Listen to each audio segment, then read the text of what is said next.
Χθες τα είπαμε και λίγα με τον Θεμιτόγια. Ο Βόλος πέτυχε την τέταρτη του νίκη στο πρωτάθλημα. Πάμε να δούμε πώς κέρδισε τον Πανσεραϊκό με σκορ 2-1.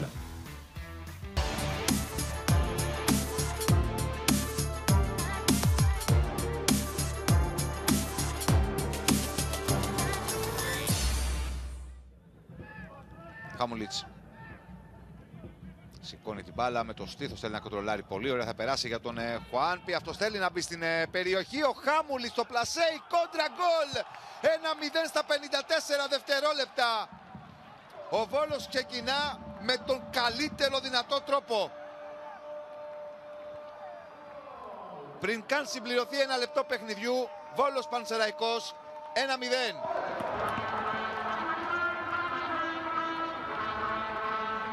Ο Λάμπρου πολύ ωραία για τον Φορτούνα. Αυτό σηκώνει για τον Χάμουλιτς. Η μπάλα πέρασε για τον Λάμπρου. Έχει ανοιχτό γήπεδο μπροστά του. Ο Χάμουλιτς στην περιοχή. Ο Λάμπρου παίρνει την εσωτερική. Ψάχνει χώρο για το σούτ. Θα σπάσει στον Τζόκα. Επέμβαση σπουδαία του την Αλίνη. Γλιτώνει το 2-0 στο 5 με το πλασέ του Σόρια, ο οποίος ανέβηκε από την αδύναμη πλευρά. Η εκτέλεση του Χουάνπι. Κεφαλιά, ανενόχλητος ο Κάργας, αστοχή. Στο 6 ο Χουάνπι πιέζεται από τον Ερουμιατσέφ και θα χάσει. Ο Ιβαν Μπεζαγουί θέλει να πάει στην ατομική ενέργεια, θα πέσει στο έδαφος, μαζεύει ο Ιβαν Μπεζαγουί. Το σουτ με δύναμη, ο Σιαμπάνης εντυπωσιακά. Δεύτερη προσπάθεια από τον Λιάσο, άστοχη. Εδώ απειλεί ο Πανσεραϊκός στο 31. Εδώ είναι ο Μπεζαγουί.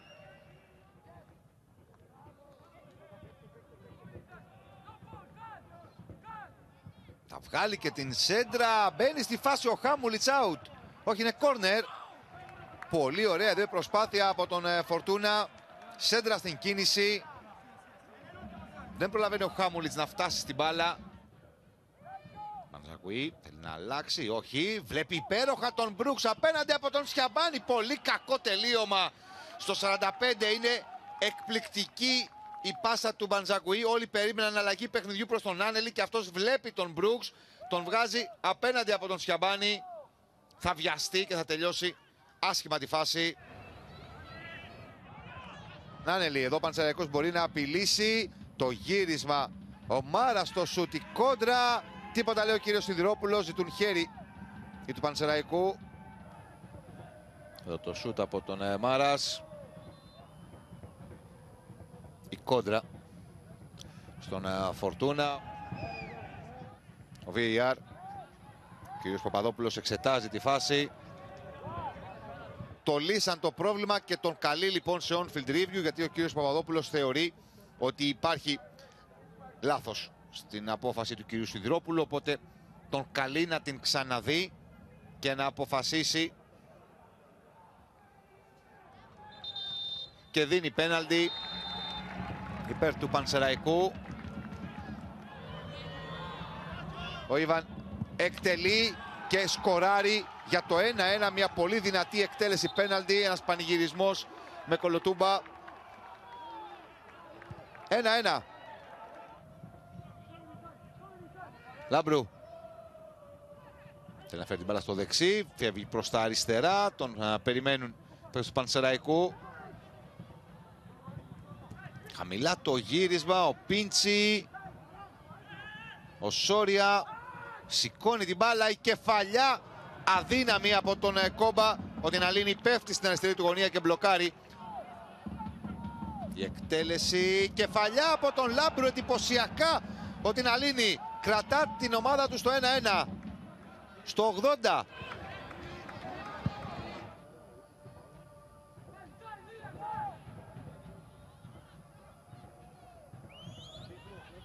Ο Λάμπρου θα κρατήσει.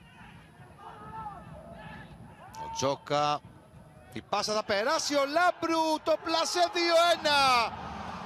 Με τη συμπλήρωση ακριβώς 90 λεπτών αγώνα στο Πανθεσσαλικό. Ο Λάζαρος Λάμπρου δίνει προβάδισμα στο Βόλο για το 2-1 απέναντι στον Πανσεραϊκό. Είναι η πάσα του Τζόκα η οποία φαίνεται να είναι κακή. Αλλά το λάθος στην άμυνα του Πανσεραϊκού θα φέρει τον Λάζαρο Λάμπρου απέναντι από τον Τιναλίνη. Ψύχρεμο πλασέ, 2-1. Ο Βόλος πέτυχε την τέταρτη νίκη στο πρωτάθλημα, κέρδισε έστω και στις καθυστερήσεις. Το ξεκίνησε καθυστερήσεις στον Πανσεραϊκό με 2-1 και ανέβηκε στην τέταρτη θέση βαθμολογίας. Πάμε να καλησπέρισουμε Άκη Μπούρλα που είναι στην παρέα μας και σήμερα καλησπέρα σας. Καλησπέρα Άκη. Για το χαμόγελο. Χαμόγελο μεγάλο σου λέει. Είναι δυνατόν, δεν είναι χαμόγελο. Τέταρτη νίκη, τέταρτη θέση. Αυτό, τι άλλο θες, τίποτα άλλο. Μια χαρά είναι. Αν και υπήρχε λίγο άγχος θες, Υπήρχε λίγο άγχος θες. Πολύ άγχος. Το είχες πει όμως εσύ, ότι θα είναι δύσκολο μάτς.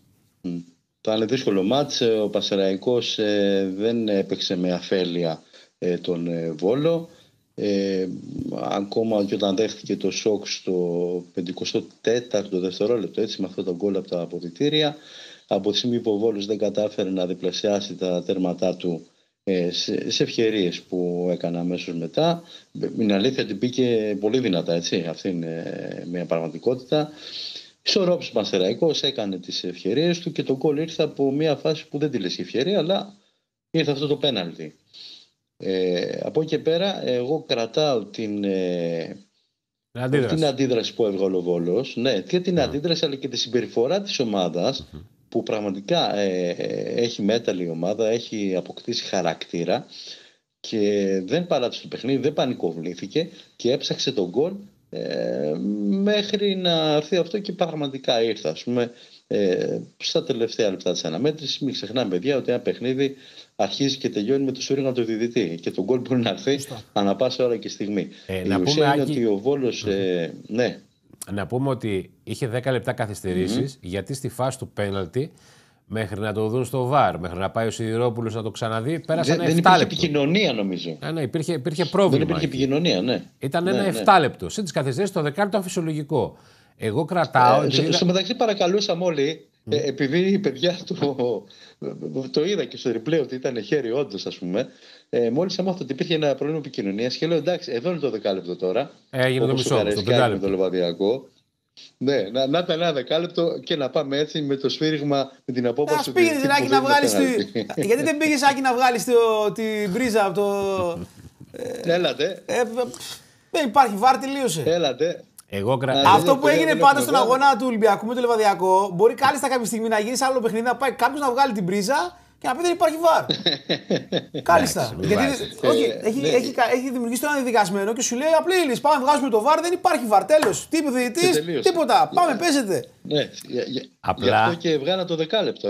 Στο δεκάλεπτο είναι τώρα. Από 17 πήγαμε στο 10. Μεσοβδόμαδα έβγαινε.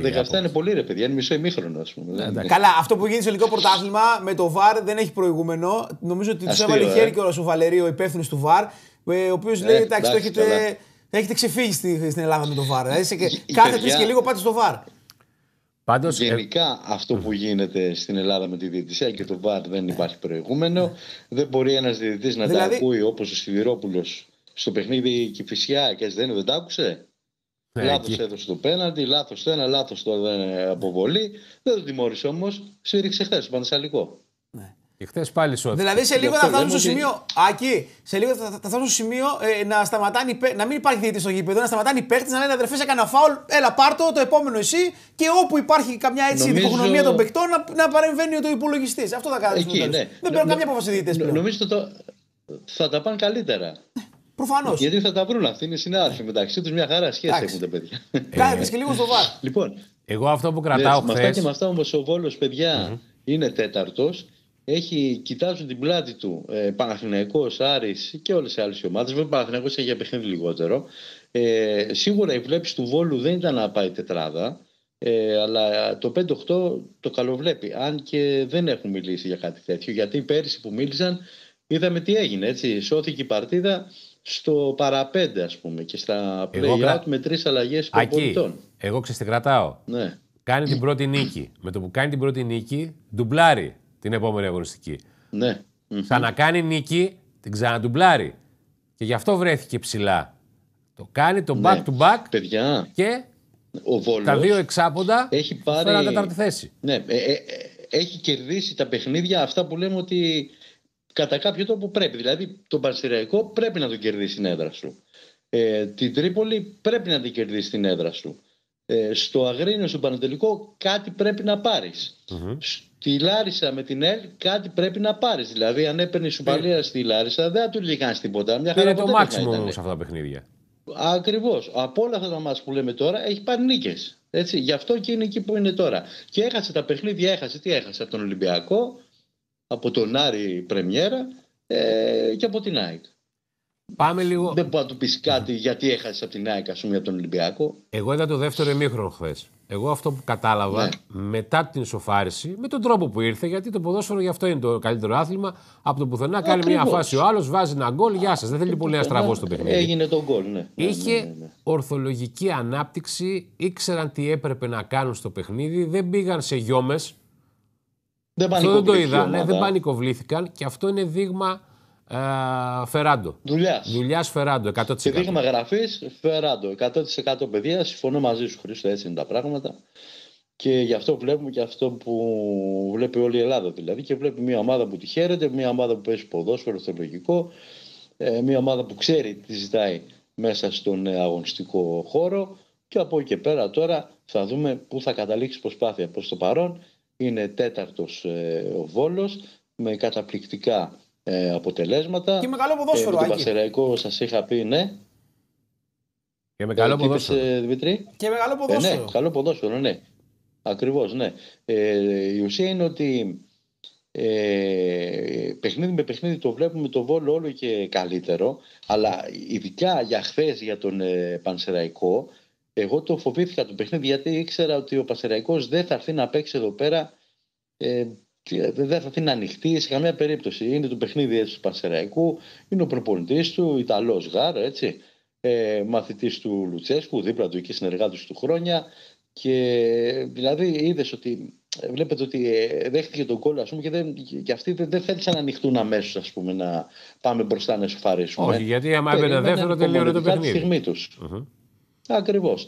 Ήταν και άτυχος τώρα ο Βόλος γιατί δεν μέτυχε και ένα δεύτερο γκολ που θα μπορούσε να το κάνει νωρίς. Αλλά, εν πάση περιπτώσει, έδειξε χαρακτήρα η ομάδα χθες, παρά την ισοφάριση, δεν πανικοβλήθηκε όπως συμφωνούμε όλοι, κυνήγησε το αποτέλεσμα ορθολογικά και το ποδόσφαιρο ανταμείβει το ορθολογικό ποδόσφαιρο, έτσι, δεν κερδίζεις πάντα με κλεφτοπόλεμο ή δεν κερδίζεις πάντα στην τύχη, κερδίζεις με πλάνο και σχέδιο, το οποίο ο Βόλος το έχει και πάνε όλα κατευθείαν. Επόμενο μάτς είναι στην Τούμπα με τον ΠΑΟΚ. Θυμάμαι πέρυσι τέτοιο καιρό, λέγανε όλοι πάει ο Βόλος στον ΠΑΟΚ, θα φάει καλά. Θυμάσαι τι είχε γίνει πολλά πέρυσι. Με λίγα. Θυμάσαι τι είχε γίνει πέρυσι. Έγινε το αναπάντεχο.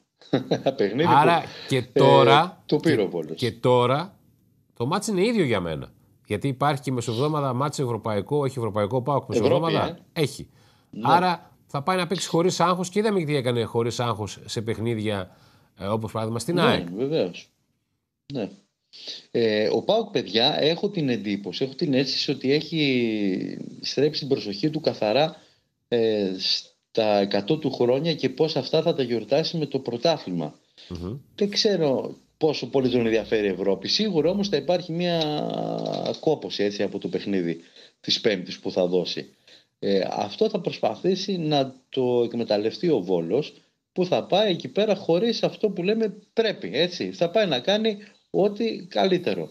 Πέρσι του έκανε τεράστια ζημιά από το πουθενά. Φέτος νομίζω ότι στον ΠΑΟΚ θα το δουν διαφορετικά το παιχνίδι, θα τον υπολογίσουν περισσότερο το Βόλο. Πέρσι, αν θυμάστε, η εικόνα από τις κερκίδες της Τούμπας ήταν απογοητευτική. Νόμιζα ότι έχει lockdown πάλι κορονοϊό. Ήταν άδεια η Τούμπα. Στο ΠΑΟΚ Βόλος 1-2. Νομίζω τώρα δεν θα είναι έτσι.